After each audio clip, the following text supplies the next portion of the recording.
Hello, everyone. My name is Kevin Billinghurst, Senior Producer in the Media Production Group here at KTH Royal Institute of Technology, welcoming you to this webinar on blended learning. I'm joined by Professor Martha Cleveland Innes. Everyone calls her Marty. She's the head of the Center for Distance Education at the University of Athabasca in Canada. And here at KTH, she's a visiting researcher and interim head of our Department of Learning. Also with us today is Professor Stefan Radzinski, head of our Technology for Teaching unit at KTH. In the next half hour, we'll look at some of the hot issues in blended learning. We'll describe where the major challenges lie and what truths about this form of learning researchers have agreed upon, if indeed there are any.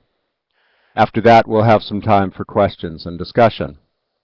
However, this webinar also marks the start of a more specifically defined research project called Blending Swedish. And I'd like to start with just a few words about the background and purpose of this NordPlus financed project. It's a joint endeavor between KTH, the University of Iceland, and Aalto University in Finland.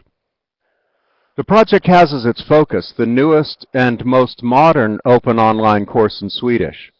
It's called Learning Swedish, and only a year after its launch, it has more than 45,000 registered users. The major research question is how this self-paced course, with no teacher support and no feedback on oral or written productions, can best be integrated in blended learning environments. The course was designed for international students coming to Sweden, and the study will also investigate what support students who aren't in that original target group are likely to need. The project aims to design strategies and materials to efficiently integrate learning Swedish in mixed learning environments based on research, proven experience, and critical learning analysis. The project site can be found at www.blendingswedish.se. And just so you know, we're recording the webinar today, and it will be posted on the Blending Swedish site. Now let's get started. And let me begin with a very basic question. Marty, what is blended learning? Is there a single definition? Hi, Kevin, and good morning, everyone. Well, actually, no, there isn't a single definition. Some have provided very specific definitions that outline exactly how much of each kind of learning modality should be offered. This comes from the early days when people would call it blended learning if they as much as put a course outline up in an online environment. We have some scholars who work specifically in this area that provide us with some good definition. Let me read those for you. The first definition that I like very much is one from Randy Garrison and Norm Vaughan. And they define blended learning as a complex weaving of the face-to-face and online communities so that participants move between them in a seamless manner, each with its complementary strengths. Now they're talking, of course, in this particular definition about the blending of online and blended environments. We know that there are other kinds of technology that can also be blended in. There is a caution that's offered to us, those of us who blend, by Curtis Bonk, and he says, blended learning is typically more complicated and multifaceted than either fully online or face-to-face learning, and instructors must know when to shift gears or add new tasks or resources, and when, and I think this is most important, when to let the learners make some of the choices themselves, wander off, explore their own interests in their own learning modalities. Stefan? Yes, so as Martha said, there's so many. Blended learning is one of those concepts that has been defined in so many different ways, so it's difficult to get a grasp of what it means, I think. I think Marty mentioned some of the best definitions here. But if I look at the definitions I've come across, and there are many of them, it's been used to describe this type of education that is somewhere between campus and distance education. So where significant parts are offered online and significant parts in face-to-face settings. It's been commonly used now in schools. Teachers that actively use technology in their classroom, they would say that they do blended learning. Teachers that integrate online material on campus education, similar to this concept. And I think a recent trend is this idea that students do the blending. So where students get the opportunity to decide to what extent should I be on campus, online, to support my learning. But overall, if you look at all these definitions, I think there are two general arguments. One argument is to increase flexibility. How can we make education more accessible? And another one that I think Marty illustrated with her definitions is this idea that we can improve quality through blended learning. Why is this important? There's a huge rush towards not just online learning, blended learning perhaps in particular. What is it that's causing universities to go in this direction? Stefan?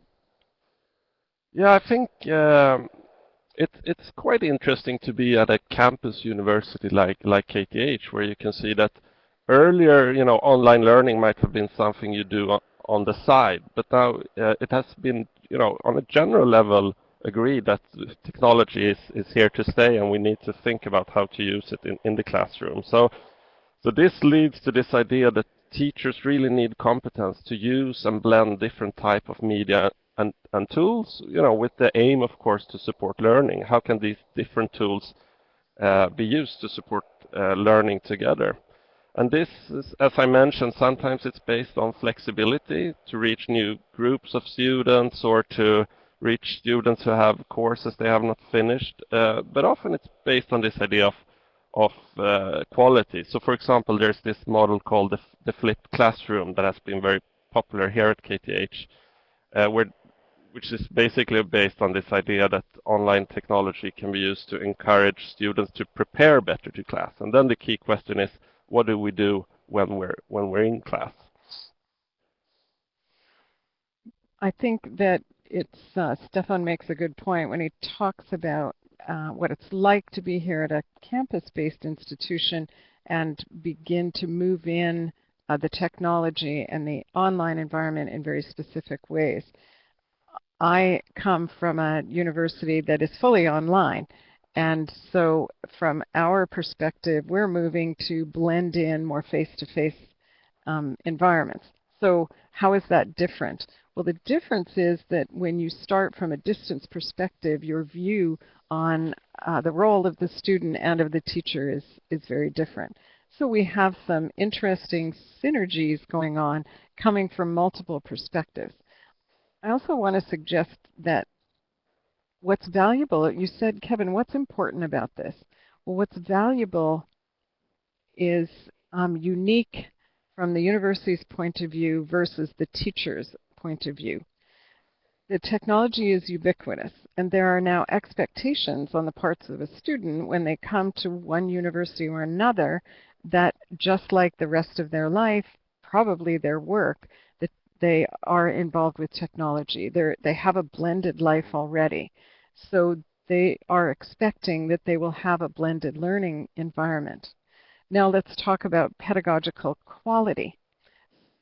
The reality is, at the base of all of this, that the higher the level of engagement, the higher the level of interest, the better opportunities for students to engage in a learning environment, the more opportunity that the learning outcomes will land. So blended provides a wider range of learning activities and opportunities, reaching more student needs and stretching students to use a variety of modalities. It offers us in the classroom the opportunity to innovate so that we can, as Stefan identified, improve the quality of the learning environment. So on the one hand, we need universities to do this because the students are expecting it and because our graduates have to be able to operate in this world, to learn for a lifetime through blended environments and be able to work in this multifaceted environment. The teachers, on the other hand, need to understand what the benefits are in this blended environment and how it can benefit the students. It's not universally positive, though. But take a moment and talk about some of the challenges that teachers and administrators need to think about in order to get the most they can out of blended learning. I'm thinking in terms of student engagement. Is there a risk that students who have the opportunity to take courses, to listen to their lectures on their own time, wind up putting it off? Is there a procrastination issue? What else do teachers and administrators need to think about? Yes, I think the research is quite positive in this idea about procrastination. I've seen these studies coming out now, for example, where the students have the opportunity to decide for themselves. Do I want to come to campus? Do I want to do parts of my course online? And I think all evidence we have right now points towards that students will still come to campus, maybe not as often, but also that the results are as good. So we don't see any challenges there. Maybe what I see and what I'm a bit maybe worried about is that we have these different trends. And right now the trend is very much on doing these short video clips, these automated exercises. And online learning is so much more than that. So we have these community aspects, sharing knowledge, being able to continue working on projects wherever you are, and things like that. And sometimes we tend to forget when we're sort of focused on this idea of doing videos, we tend to forget the other things. So maybe as this field matures, we will be able to sort of integrate these different perspectives that we've seen over the years. Mm-hmm. Mm-hmm. There isn't any doubt in my mind, Kevin, and the research would support this, that this kind of more complex learning environment means more work for the teachers. Certainly initially. I mean, there's going to be a time when they've got everything in place and it runs more smoothly, but I would think there's a startup cost to the teachers, right? There is a startup, and if you make your shifts pedagogically, you'll also continue to use a more customized environment, which means on a regular basis you are adding new material, you are adding new types of engagement, different technologies, and so on.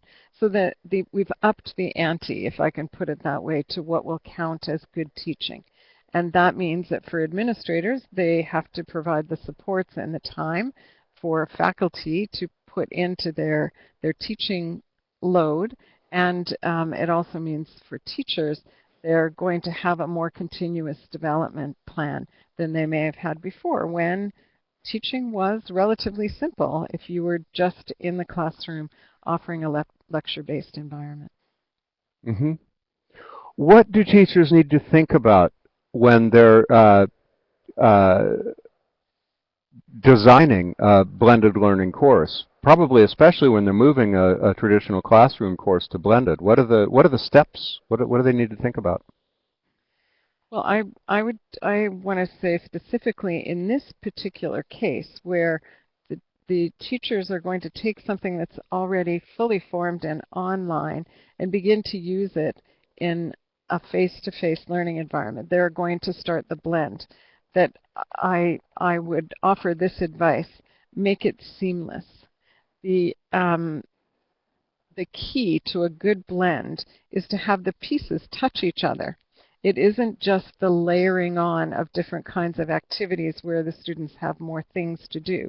And in some cases, we've seen where the load is just too high when you have a requirement to operate in multiple environments.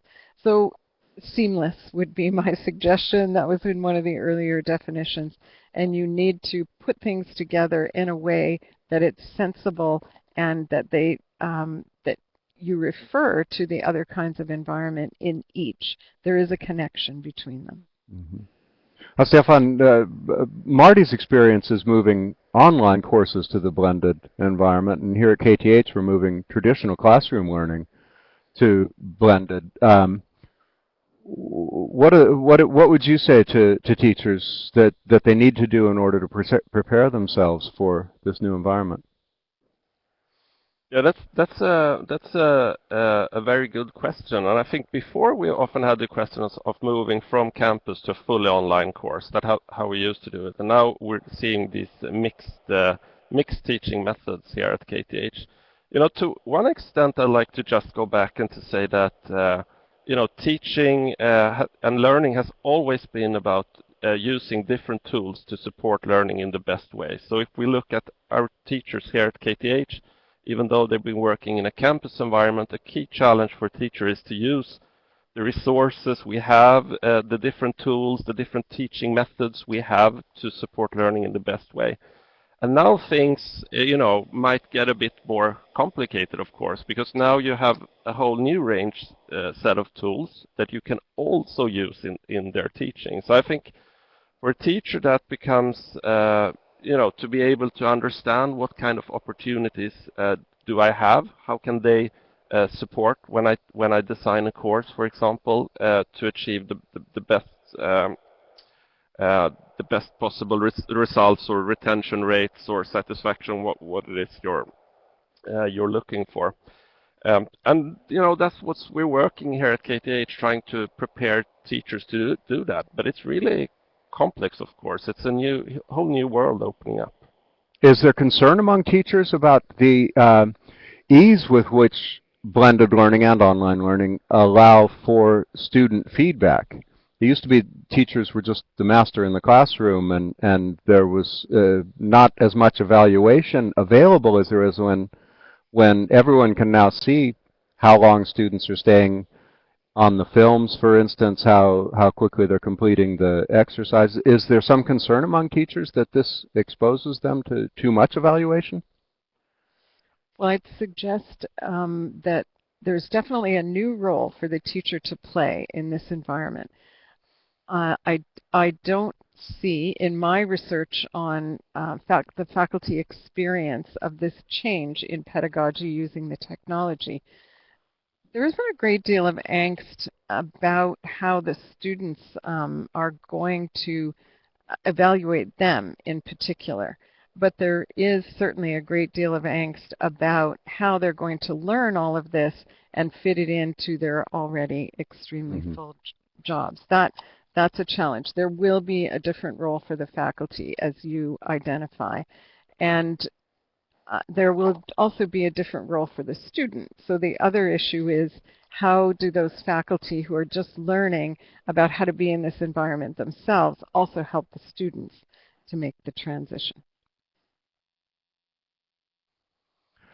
There's a fair amount. It's a fairly new field for research, but there's a fair amount of research out there now. What are the research questions around blended learning? And of course, we're here talking about Blending Swedish and the Learning Swedish website. Is there anything specific about language courses, research about language courses that you can cite? Well, Stefan can speak eloquently about the whole area of blended learning and the research there. I can tell you a few things that I know about language learning. I also want to, before I talk about the research, add this point, and that's that disciplinary differences do count in blending. And so when I consider the requirements for language learning, for example, it will be you, all of you in the audience as language teachers, that will have to make the decisions about how much latitude you give to the students. And I say it that way because there are very specific skills, and there is a demonstration of learning that you have to be able to see if you're going to reach the outcomes in a language learning situation. That's much different than teaching philosophy or economics. So I just wanted to plant that seed that you will be the subject matter experts, and you will have to use that expertise when you make these choices. We can also give accolades to the language teachers who have a long history in the use of technology for learning and have done many years of good research. I can recommend a couple of things that you might want to look at if you want to look to the research to inform your blend. The first is an article by Numiere. It's called A Closer Look at Blended Learning, Parameters for Designing a Blended Learning Environment for Language Teaching and Learning. So I can make this available somehow, Kevin, through... I think we can post that on the Learning Swedish website, the Blending Swedish website, along with this film. Okay. The reason I recommend Numiere is that he said this, which I really liked. When describing a blended learning environment, the analysis of the communication patterns involved is essential for understanding the workings of the learning process in a blended learning environment as a whole. So of course he's supporting my earlier notion of it has to be seamless. And you as language teachers have used a lot of the technology previously. Now you're going to add the online environment, and it's very important that you look what Numiere's point is, that you have to look at the communication patterns and what the opportunities are for listening and speaking and practicing and so on. There's also a good text by Tomlinson and Whitaker. It's called Blended Learning. This is about English teaching, but it's Blended Learning in English Language Teaching, Course Design and Implementation. This was done by the British Council, and it's a freely available text. And it's quite specific about templates and processes on how you go through the blended learning design process. Mm-hmm. Mm-hmm. A little technical point here. My screen just went blank when the screensaver came on. Touch your trackpads there in front of you so that doesn't happen to you. You don't know the logins on those computers. Stefan, more about research? Yes, so I think that I, of course, don't have a background from language teaching, but I think it seems to be one of those fields where a lot of things have happened, a lot of exciting things have happened over the years. So going back to having these labs, language labs, with quite lots of technology where you could practice and do these tutorials. And from a research point of view, there's actually a lot to find. So there's this journal called CALL, Computer Assisted Language Learning, and it's a very well-respected journal. And there are very few specific fields that have their own journals focused on e-learning, and it's a journal with a good impact factor and all those things. So there's lots to find there, and conferences, things like that. So at least that I know.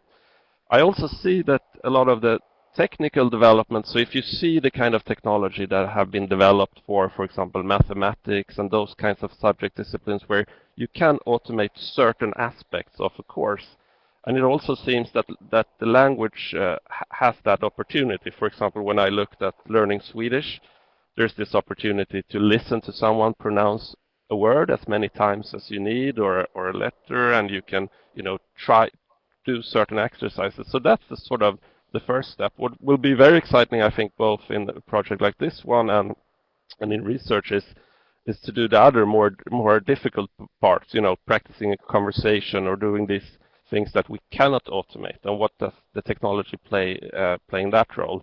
And maybe also, as in this project, when we talk about blended learning, how can we use the classroom time effectively, to complement those online resources that we have.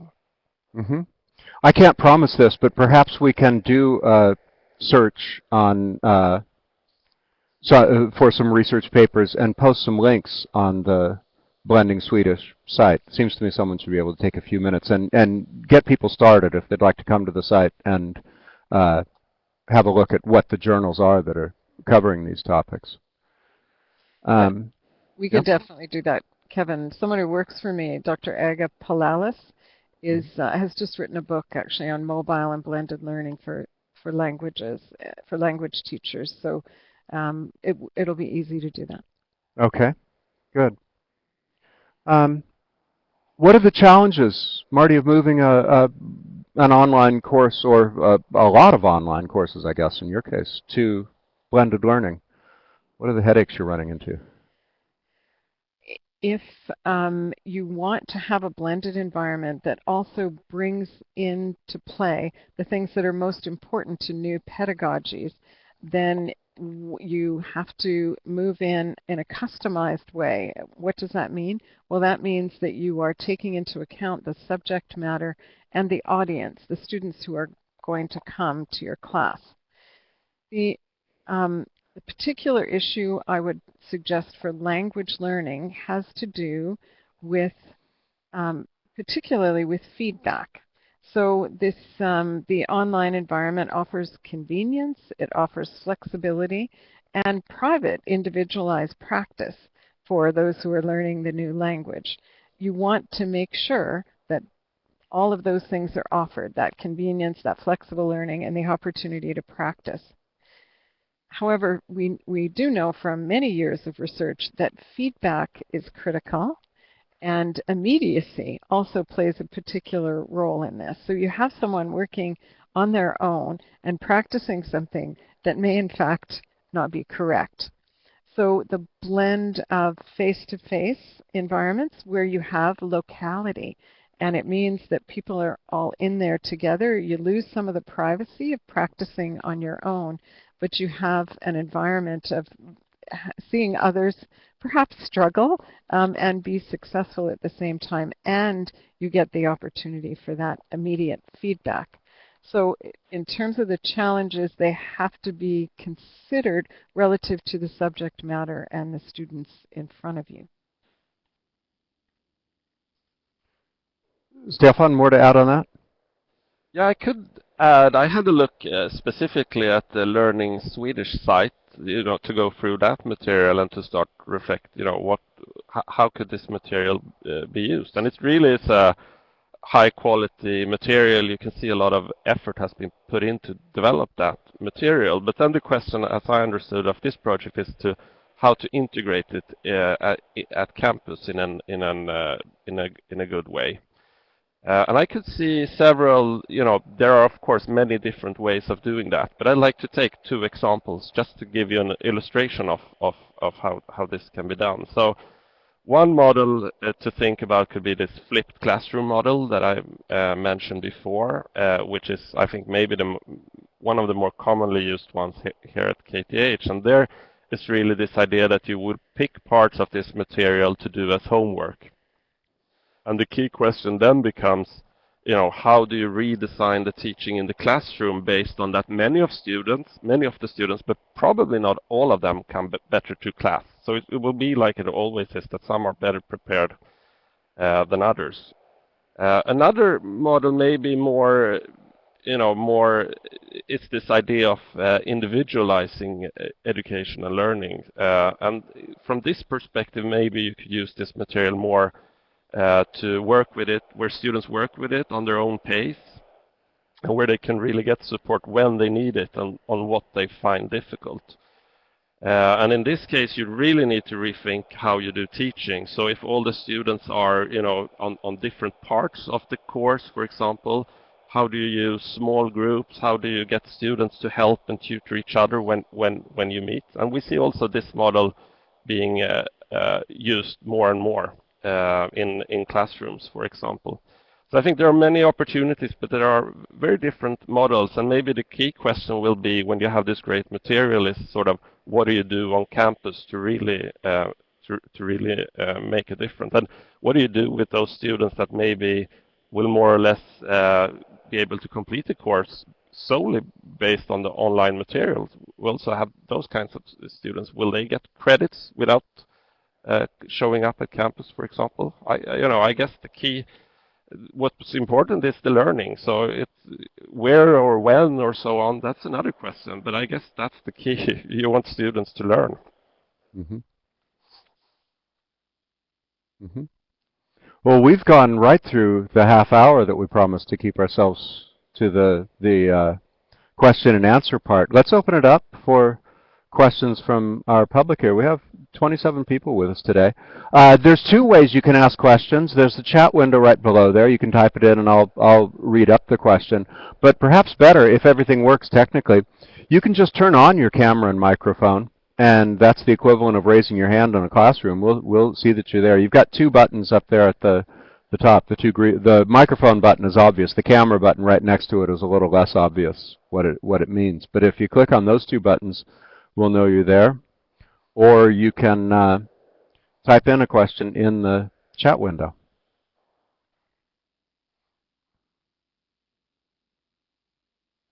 I think we must have answered all the questions, Marty.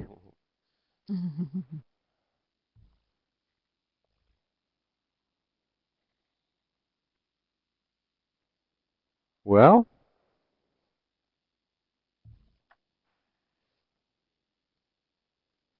there. Patricia. Great. Nice to see you.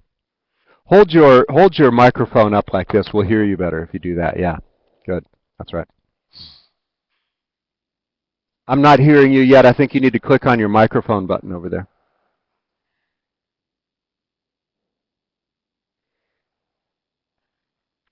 So can you hear me now? Yep. Yeah. Hi.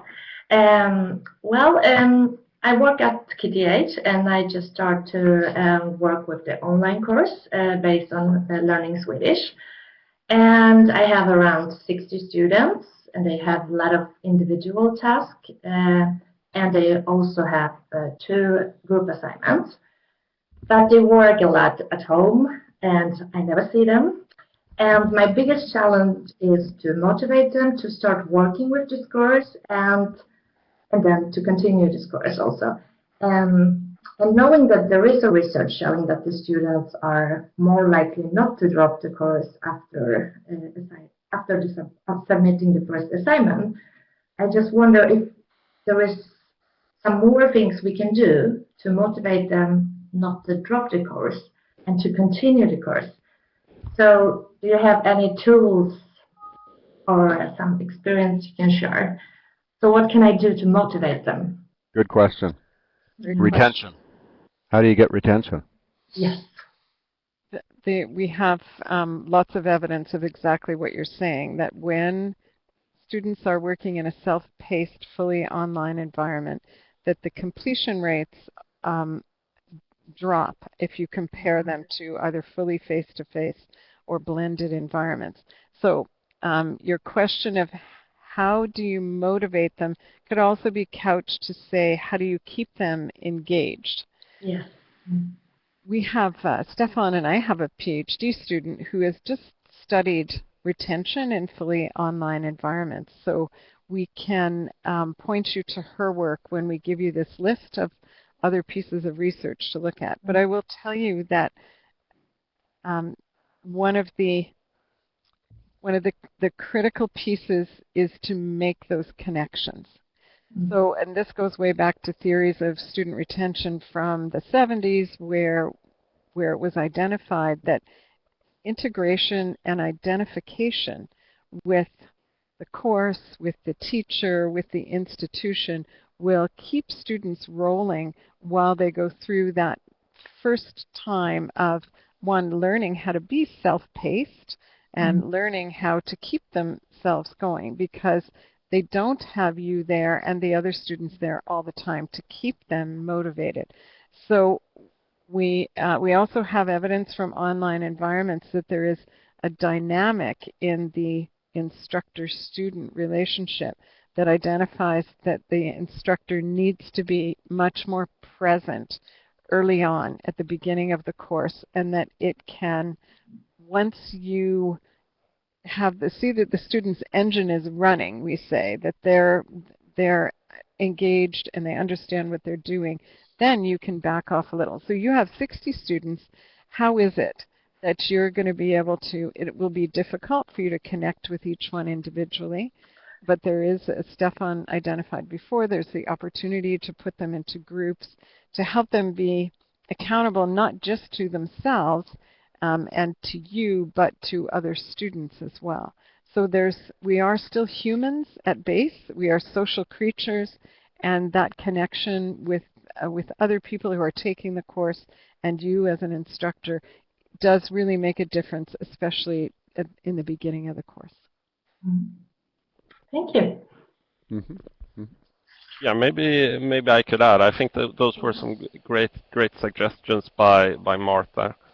Um, if we look, for example, we have this trend towards massive open online courses right now, and where we have these extreme low retention rates. And I think one of the key explanations of that is that you have very little student-teacher interaction and very little student-student interaction. So I think Martha mentioned that, but I'd like also to emphasize really, when we think about campus here at KTH, we know that the students that do well, for example, in the first year, are those that find a study group, that have a network of people that support them. They work together. If they do it here or online, it doesn't really matter. So even in online or blended courses, to spend a lot of time in the beginning on, social activities or these kinds of tasks where you need to talk with each other. I think that's a really important investment. If you have this, first 1 or 2 days when you meet and you squeeze in all the lectures to get in all the content out, I think that's really a problem when you do that. And maybe one more thing from the research is, a general advice is to do as much what we call formative assessment as possible. So in order to increase retention rate, you have many small tasks that need to be submitted. And that's also another way of trying to get students engaged. They feel that now I've completed part of a course, and even sometimes they can also follow that. Now I'm completed 40% of the course, and that's also very inspiring. Thank you very much. Thank you. Okay. Anyone else? I wonder if the Blending Swedish site could introduce a social function to allow practitioners, teachers, to exchange experience on there. That's something we can ask Bjorn about. It might help for people to be able to ask others about their experiences with this. Bjorn has sent a question from Finland. How should we think about students with learning disabilities in e-learning settings? How do we support them, and how do we ensure that our support really helps them? I'm sure that's a big issue, because a lot of the e-learning focus early on, anyway, was to help students with disabilities who had problems getting to classes and so on. This mentions specifically learning disabilities rather than physical, but still, what would you say to that? There's legislation in Canada, of course, and in the U.S. where we are that requires that we offer accommodation. I assume that it's similar in Sweden. At Athabasca University, where I work, we have a center for students with disabilities, not just learning disabilities, but of all kinds. We have a wonderful opportunity with the technology to provide accommodations. The challenge we face is like all the other challenges in education. You have to put in the time, you have to have the expertise, and you have to have the resources to spend on the technology. So for teachers in particular, I think it's important that that you know where the resources are and are able to direct students. Our position at Athabasca is that it's not realistic for the teachers themselves to provide the knowledge, but they will have to support the accommodation once it's in place. So assuming that there are those resources available, then the teachers need to know what they are and need to know when to do the referrals. At Athabasca, the students do have to self-declare. So we aren't responsible for providing accommodation unless they declare. Well, they won't usually do that until or unless there is a safe environment to do so, or some kind of relationship with the teacher. And I'm sure as many of your seasoned teachers here will understand, sometimes you can notice, but the question is, do you ask? And that's problematic. It needs to be, we need as teachers to watch for it. If students do self-declare, we need to know where to send them. And you need to watch for it and have some very sensitive strategies for providing information if they don't declare. Malin is asking, maybe you know, Stefan, are there any studies on what groups or types of students, you mentioned in terms of age or native versus immigrant or working or disabilities, that are where it's extra beneficial for them to work in a blended or online environment? Does blended or online offer anything special by its very nature to any specific groups? Yes. So as I said, it depends on what we mean with blended learning, and online learning can be so many different things. But I've seen examples, for example, in Swedish schools where students with disabilities get this opportunity maybe to have recorded content that you can go back to, or that you have this ability to have what do you say, that can read a text for you, and all these kinds of tools. So there are certainly many tools, as Martha mentioned, in that area. But also there's this, we have these myths going on in online learning. So we have this idea, for example, that, again then, if I take the MOOCs, the massive online, open online courses as an example, there was this idea that everyone in the world should get access to education. And what we really see from the research see now is that most of the people that complete a MOOC course have a master degree. So the kind of online courses where it's very up to the individual to be motivated, and they need to sort of do it, have that self-motivation, they need to be used to studying uh, by themselves. It's not open to everyone because it's a certain design. And if we want to reach, immigrants, if we have language challenges, people of different ages, or in working life, we need more different designs so to support them. And again, I think the key lies very much in this idea: how do we support student and teacher interactions and student-student interactions in new ways in these kinds of environments? Mm-hmm. Perhaps a few words about learning management systems. You mentioned student-to-student and student-to-teacher interactions. I'm not sure how much everyone's familiar with the new tools that are coming along in LMSs that make that possible. You want to describe that? There's a burgeoning, of course, of instruments available to us. At KTH now, there is going to be a change from one learning management system to another. They were using something called Builda. They're now moving to something called Instructure. We at Athabasca use an open source platform called Moodle. From my perspective, and what we're there is some research, of course, that is comparing these systems against one another. But in my read of this, once you have become familiar with a particular learning management system, it's not so difficult to move from one to another. They all have the opportunity for a lot of visuals. They have the opportunity for color and components. So you have segments, you have the places where your materials go, you have the places where you connect with each other, and so on. And they all have different ways of doing that and different emphasis on those different aspects. I think that we'll continue to see the growth and development of learning management systems as online continues to be more and more of interest and available to students. What I think we'll also see increasingly is less emphasis on text communication and more both synchronous and asynchronous audio opportunities, which will be great for language learning, and also video opportunities. We're right in the learning management system. You just set up a time and click on a button, and you can come in and see each other visually like this. Mm-hmm. Stefan, what do you think?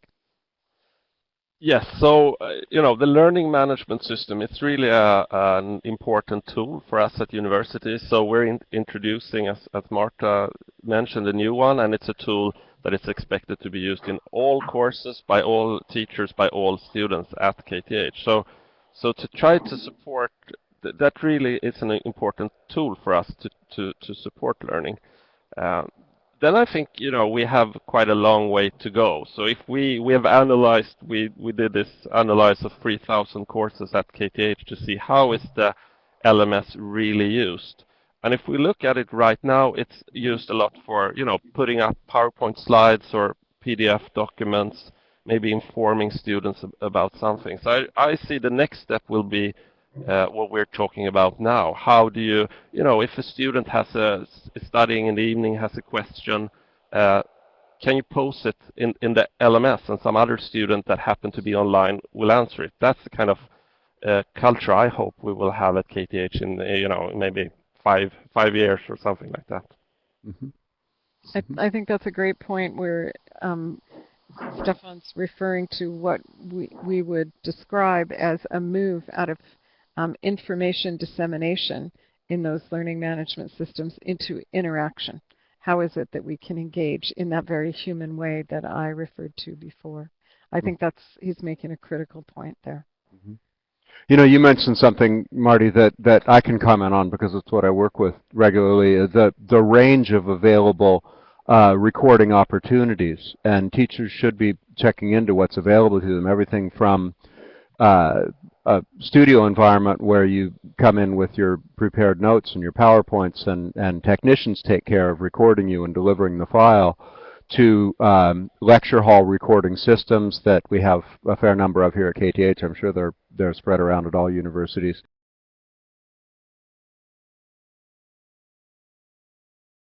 And record it yourself. I really think teachers should be aware of what tools are available at their own universities and how to use them. You get different results with different tools, and of course the objective is to give engaging content to your students. So knowing a little bit about how they work can help. So it's a great opportunity for me to make a point that I try to make whenever I'm speaking to teachers about education in a contemporary environment, and that's that what you just described, that expertise, the burgeoning of tools and the expertise that's required to know which ones work the best for what kind of activities is an expertise that I suggest is not going to be something that teachers in all situations are going to be able to develop and then maintain. I feel it's probably just too much. It's like a whole other field of expertise. Mm-hmm. So you play a critical role here at KTH by offering that kind of judgment. Well, this would be better for that environment, this kind of recording necessity. At Athabasca, I have it's a web analyst and an instructional designer that are a team with me whenever I'm developing a course and in fact delivering it.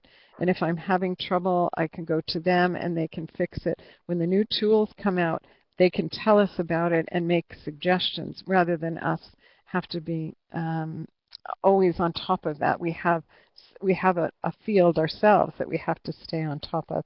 And we do have to be good teachers. That in itself is a whole skill set. To layer on all of this knowledge about the technology, my argument is it's just going to be too much, and we are going to need another occupational category that is everywhere and working in a collaborative environment with the instructors and the faculty. There's actually a few occupational categories in that. I'm thinking also of evaluation and generating metrics. Should each teacher be responsible for going out and finding out what their students think and how well they learned, testing, measuring learning outcomes, or should that be a function?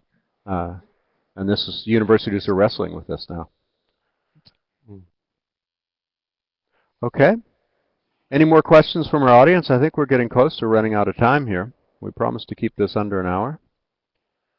If there's no other questions, I'd like to say thanks to Stefan and Marty, and thanks to all of you for being here. Oh, we do get one more question.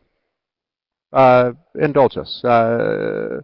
Bjorn's asking, what are the more usual stressors for teachers who are new to blended learning? I can tell you that because I work in a studio. The studio is a stressor. What kind of training do we as institutions need to develop to meet new needs? I mentioned one stressor. Marty, what are the other ones? Um, I'm often invited these days to come to talk about capacity and resources. So what are the stressors? Well, how much information do you really need and where do you find it? That's a particular stress. The other one I mentioned earlier, that's what role do I play using this new technology? How does that change my role as teacher? That's a stressor. And we do have courses at KTH for that. The other piece is how do we help the students? At the moment, we still see in higher education, with some variation, of course, depending on location, we have a change in the demographic, and that's expected to continue. We will have increasing numbers of older and older students joining us. So a stressor for the teacher is not only going to be to keep on top of all of this, but to know their students and be able to assist their students in learning how to use the technology and be a learner in this environment. The regular stressors of time, I'm going to say with confidence that it takes more time to teach in a fully blended environment, because you need to be able to work in multiple areas, and you have more time on task with the students. And these are things that universities everywhere, colleges are grappling with to try and find the right equation, the right support for teachers, and to support them so that we can not just maintain the quality. We've been doing pretty well over the decades offering higher education. Now things are changing in dramatic ways. We have to make sure that we maintain the quality. Mm-hmm. Yes, I think that's really it's a very good and very important question. And when I reflect on the teachers I've been meeting, maybe 5, 10 years ago, I would get a lot of questions like, "Does online learning really work? Can you show me the evidence? You know, isn't it better to meet face to face?" And now when I meet teachers, I get more the comments like, "Yeah, I understand that online learning, I can use these tools, that they can be beneficial, but it's overwhelming for me. So I have all these tools, all these opportunities, but I don't know where to get started." And this idea that teachers should be able to learn it by themselves, it's a very, that's a huge challenge for many. So considering the situation we have right now, where, you know, a teacher is responsible for their own course, they only have a certain course budget, the advice I usually give is to keep it simple. So try to start with one technology that you feel that you will have time to learn, and then you can master on this course. And then next year, you know, try something else. And so I think that's maybe one way of trying to address this issue of stress. I think there's a really important message for administrators there too. They see the advantages of online and blended in terms of being able to repurpose content and the asynchronous aspect. But teachers need to make sure that the administrators are sensitive to the amount of, especially initial time, that it takes to move to online and blended, and to give them those tools. Let's round it off there, shall we? No, says Bjorn.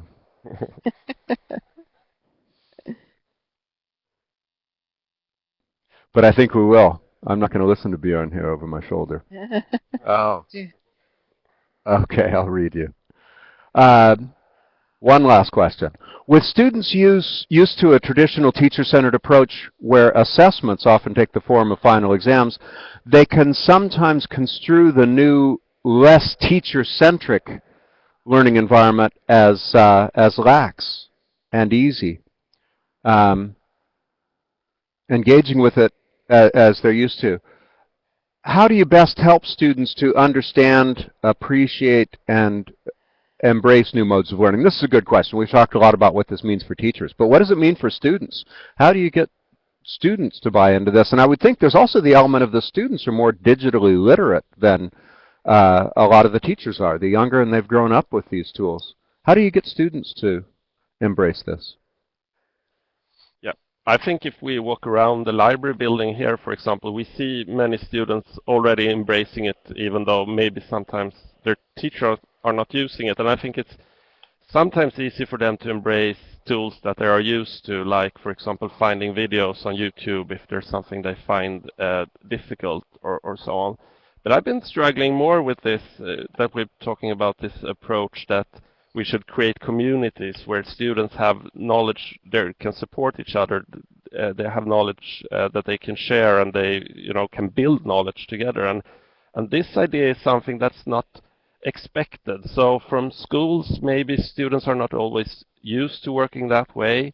Many students who study here at KTH, they have sisters or brothers or parents who have been here, and they've heard or seen pictures of what it's like. This idea that you sit in these huge lecture halls and you get all this knowledge passed on to you. So I think that challenge to get to support students in seeing the link. So we use social media in many ways to connect with our friends, our relatives, and things like that.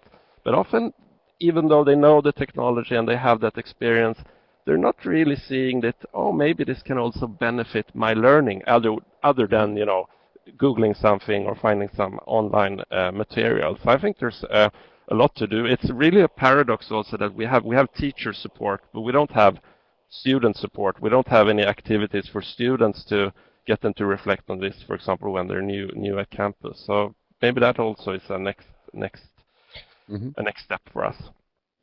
Marty, final words? I think the whole question of how do we help our students develop is one that we've always asked in university environments, and I can tell you that we know from more recent images that we now have through the technology watching brains function that it's likely that our expectations of 18 to 24-year-olds may be we may be expecting more than they can actually deliver, at least some of them. So I think my answer to Bjorn would be twofold. One, it's absolutely critical that we be explicit with students about what learning really means, what challenges they're going to face, and what they should watch out for, so that we can prepare them ahead of time rather than having them jump in and just try to engage and possibly fail, that we make sure there's information ahead of time about what this new environment's going to be like. Second, in that explication to them, that they need to know that self-paced and self-directed has always been in the hidden curriculum of higher education. And self-paced and self-directed is something that you absolutely need, especially in online environments that are self-paced and self-monitored. And that's why we see so many students coming in to the MOOCs and to fully online courses that don't function well, and there is a higher non-completion rate in those. So we absolutely need to make sure the students know what they're in for and what the pitfalls are and what they may struggle with given their age and stage. And then we also need to provide them with opportunities to engage. One of the best engagers for someone in the 18 to 24-year-old range is a social environment.